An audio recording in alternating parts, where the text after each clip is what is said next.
వీటిని pH papers అంటారు. దీని వెనకాల ఉన్న కెమిస్ట్రీ తెలుసుకుందామా? అవును.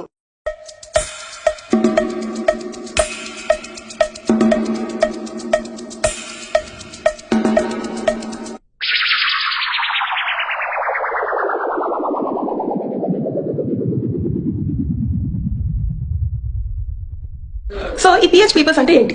పిహెచ్ పేపర్స్ అంటే ఒక సాలిడ్ స్ట్రిప్స్. సో ఈ సాలిడ్ స్ట్రిప్స్ పిహెచ్ ఇండికేటర్స్ తో తయారు చేయబడుతుంది. పిహెచ్ ఇండికేటర్స్ అంటే ఏంటి? పిహెచ్ ఇండికేటర్స్ లో వీక్ యాసిడ్స్ ఉంటాయి. ఈ వీక్ యాసిడ్స్ దేంతో అన్న రియాక్ట్ అయినప్పుడు దాని కలర్ చేంజ్ అవుతుంది. సో ఆ రియాక్ట్ చేసే దానికి సర్టెన్ మినిమం పిహెచ్ వాల్యూ ఉండాలి. సో ఈ పిహెచ్ వాల్యూ అంటే ఏంటి? పిహెచ్ అనేది హైడ్రోజన్ అయాన్ కాన్సన్ట్రేషన్ ఒక సొల్యూషన్ లో దాని యొక్క కాన్సన్ట్రేషన్, హైడ్రోజన్ అయాన్ కాన్సన్ట్రేషన్స్ ని పిహెచ్ అంటాం. సో ఈ పిహెచ్ స్కేల్ అనేది 0 to 14 వరకు ఉంటుంది. 0 to 6.9 acidic, 7 neutral, 7 to 14 basic. Coming to our topic, pH of swords. So మనం డైలీ సోప్స్ వాడతాం. సో సోప్ యొక్క పిహెచ్ ఎంత ఉండాలి? సో ఈ స్కిన్ మీద మనకి ఒక స్కిన్ మ్యాంటల్ అనేది ఉంటుంది. ఈ స్కిన్ మ్యాంటల్ మన బ్యాక్టీరియా, పాథోజన్స్ నుంచి మనల్ని ప్రొటెక్ట్ చేస్తుంది, కాపాడుతుంది. సో ఈ స్కిన్ మ్యాంటల్ కి కూడా ఒక పిహెచ్ ఉంటుంది. ఈ పిహెచ్ అరౌండ్ 5.5 to 8 వరకు ఉంటుంది. సో మన స్కిన్ మ్యాంటల్ ఒక 4.5 to 6.2 వరకు అసిడిక్ రేంజ్ ఉంటుంది.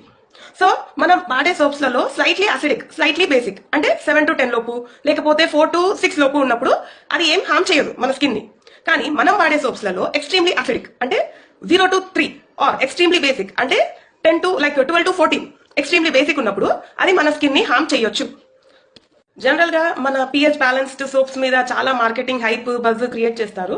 But the most effective way అంటే ఒక 8 to 10 లోపు బేసిక్ మంచి ఫార్ములేటెడ్ ఆల్కలైన్ సోప్ అనేది మన స్కిన్ కి చాలా మంచిది. అండ్ సో సోప్స్ వెనకాల ఉన్న chemistry. Stay happy, stay healthy. Bye.